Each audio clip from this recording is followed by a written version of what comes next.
مسلمان کے لیے جائے پناہ صرف قرآن پاک ہے۔ قرآن پاک کو صرف پڑھا نہ کرو بلکہ سمجھا بھی کرو۔ دوسروں کے سہارے زندگی بسر کرنا قرآن پاک کی روح سے کافری ہے۔ انسان صرف اپنی حسرتوں کی خاطر اپنے رب کے سامنے سجدوں میں گرتا ہے۔ اگر وہ صرف عشق خدا میں گرے تو اس کی کوئی حسرت ادھوری نہ رہے۔ وہ گھر ہزار صد تحسین کے قابل ہے جس گھر میں روزانہ صبح کے وقت قرآن پاک کی تلاوت ہوتی۔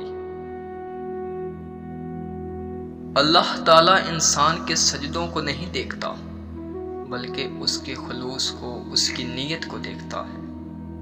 اکثر لوگ نماز کے بعد خالی ہاتھ لوٹ آتے ہیں کیونکہ ان کی عبادت میں خلوص نہیں ہوتا۔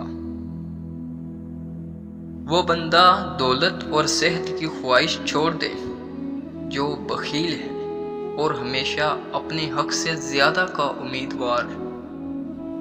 دولت کا مستحق صرف سخی انسان جو دوسروں پر خرچ کرتا ہے۔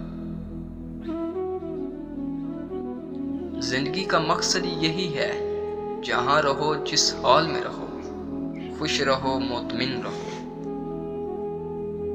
آج کا انسان اپنے روزے کی فکر میں ہے، رزق تلاش کر رہا ہے اور اپنے رازق کو بھول بیٹھا ہے جو اسے رزق دیتا ہے۔